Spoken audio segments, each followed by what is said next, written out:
তো বসে পড়েছি লাঞ্চ নিয়ে, রান্না বান্না কমপ্লিট করে নিয়ে একদম। আছে হচ্ছে কাঁচকলা ভাজা, জানোই তো কী কী আছে। কাঁচকলা ভেজে নিয়েছি, এখানে আছে হচ্ছে লাল শাক ভাজা রসুন ফোড়ন দিয়ে, আর এখানে আছে গরম গরম এই যে চিংড়ি। রেসিপিটা আসছে শর্টকাটে, একদম ছোট করে ভিডিওটা দেখিয়েছি, অবশ্যই দেখো, স্কিপ করো না, মাঝে মধ্যে পুরো ভিডিওটা দেখো। আর অবশ্যই কমেন্টে জানাবে যে ভিডিওটা কেমন হয়েছে, মানে রেসিপিটা কেমন হয়েছে। ওকে, তাহলে খেতে শুরু করি। কাঁচকলা ভাজা কার কার প্রিয় একবার কমেন্টে জানিও তো, আমার তো ভীষণ ভালো লাগে।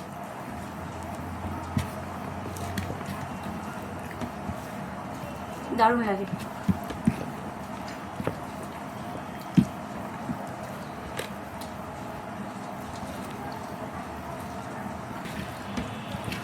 বেশ গরম পড়েছিল, হঠাৎ করে একটা ঠান্ডা ঠান্ডা আবহাওয়া। দোল যতদিন থাকবে অবশ্য ততদিনই থাকবে, এরকম একটা থাকবে। যা একবার যদি দোল যায় ব্যাস, গরম কাকে বলে।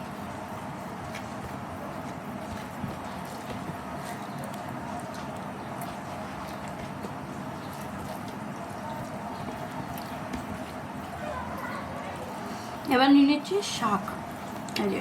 তবে তার আগে এই যে লঙ্কাটা আছে শাকের, লঙ্কাটা ভালো করে মেশাবো।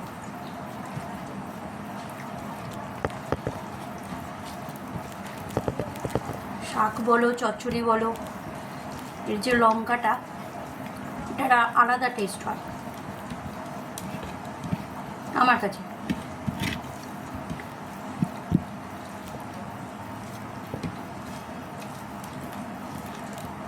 আগে যখন লাল শাক করতাম, পুরো ভাতটা পুরো লাল হয়ে যেত যখন মাখাতাম,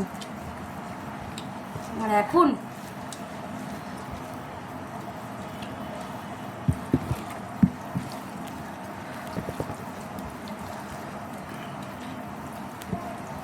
আমার শাক খেতে ভীষণ ভালো লাগে, ভীষণ। আর যদি রসুন ফোড়ন দিয়ে হয়, অসম্ভব সুন্দর লাগে। লাল শাকটা খেয়ে নিই, তারপর আসছি। তো লাল শাক দিয়ে খাওয়া হয়ে গেল, এবার নেব হচ্ছে এঁচোড় চিংড়ি। এই এঁচোড় চিংড়িটা আগের যে গরমকালটা পড়েছিল তখন খেয়েছিলাম, তাও নিরামিষ। এঁচোড় চিংড়ি খেয়েছিলাম কিনা জানি না, তবে নিরামিষ এঁচোড় খেয়েছিলাম এটা আমি জানি। আবার যখন আসছে গরমকাল পড়ছে তখন আবার স্টার্ট করছি, মানে আমার ভীষণ প্রিয় এঁচোড় চিংড়ি। এই যে অ্যাকচুয়ালি এঁচোড় যে জিনিসটা আমার খুব প্রিয়।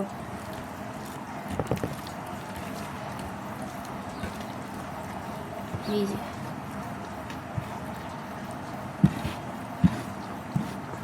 দারুণ সেদ্ধ হয়েছে।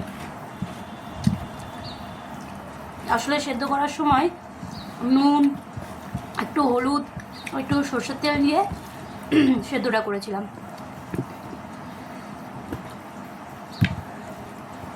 নিরামিষ মাটন বলে না এঁচোড়কে, মনে হয় নিরামিষ মাটন বলে।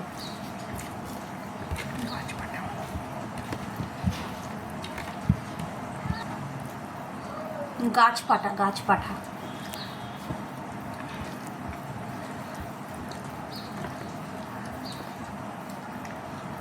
দারুণ হয়েছে, সত্যি বলছি, রান্নাটা দারুণ হয়েছে।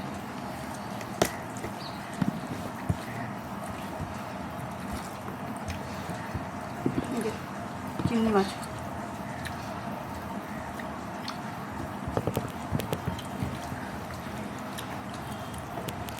বাহ, আলুটাও ভালো নরম হয়েছে।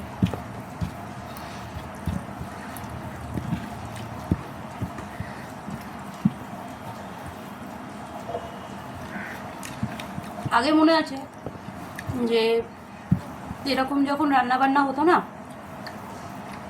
একটা সময় ছিল যে আমি এরকম পুরো ভাত, এই যে পুরো থালা, এখন তো দেখছো এইটুকুনি ভাত খাচ্ছি, পুরো এক থালা ভাত আমি খেতাম। এতটাই আমি মানে পেটুক ছিলাম, এখন তো অনেক কন্ট্রোল করেছি। হ্যাঁ, কন্ট্রোল থেকে মনে আসলো, আগে যখন রুড ছিলাম, অ্যাগ্রেসিভ ছিলাম, তখন অনেকে আমার সাথে কথা বলতে আসতো, অনেকে। আর এখন যখন কাম হয়েছি, অনেক বুঝতে শিখেছি, তখন আমি আর কারোর সাথে কোনো কথা বলি না। ভালো করি না বলো জিনিসটা?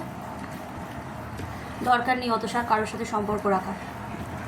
যে যেমন সে তেমন থাক।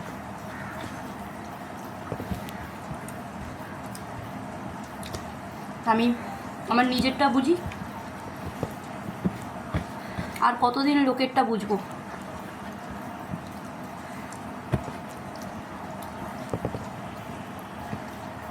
সত্যি কথা বলতে আমার কাছে আমার প্রায়োরিটি লিস্টে যারা পড়ে সেটা হচ্ছে প্রথমেই যারা পড়ে সেটা হচ্ছে আমার ফ্যামিলি।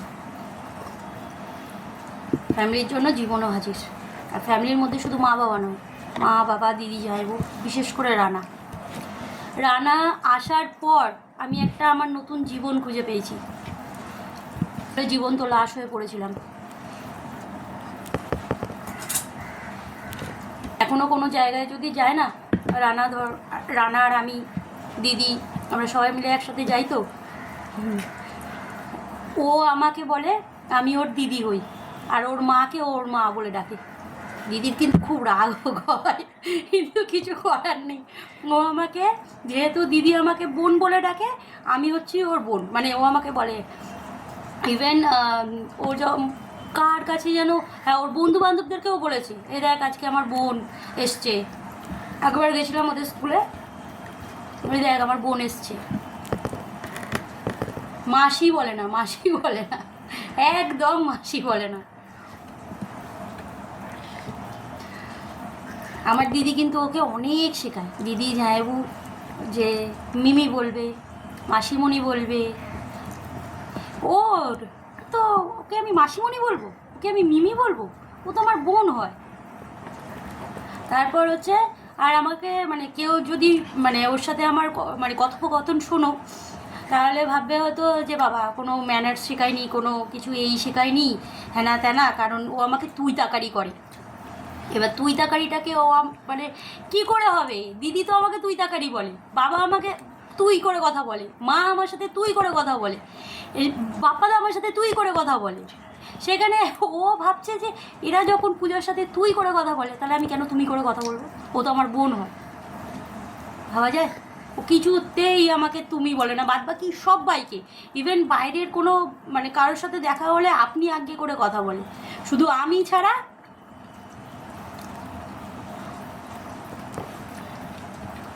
কোনো কারণবশত যদি বাই চান্স ভুল ভবিষ্যতেও যদি আমি ওকে একটু বকে ফেলি, বা যে বকি মানে তো না, যার জন্য দিদি আমাকে খুব মুখ করে, একবার একটু যদি বকে ফেলি, ও বাবা, ওর যে ওই যে একটা অভিমান, ওটা আমি নিতে পারি না, একদম নিতে পারি না।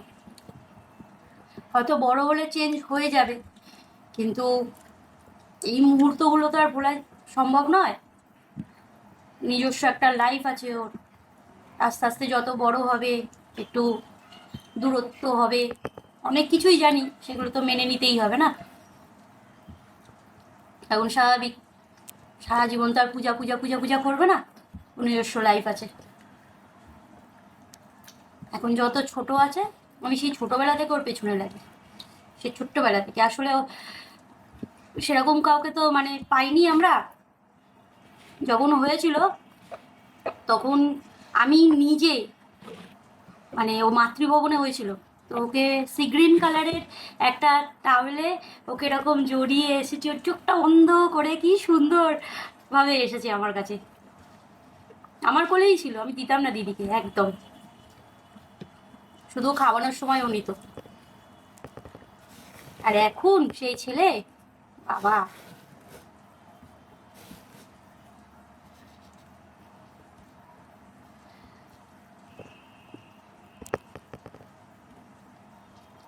দেখতে পাচ্ছ ওখানে আমি সাজিয়ে নিয়েছি। আমি এগুলো খাওয়া শেষ করি, দেখা হচ্ছে নেক্সট ভিডিওতে। ভিডিওগুলো ভালো লাগলে অবশ্যই মানে লাইক করো, কমেন্ট করো যে আর কি কি ইমপ্রুভ করা যায় আমার ভিডিওতে।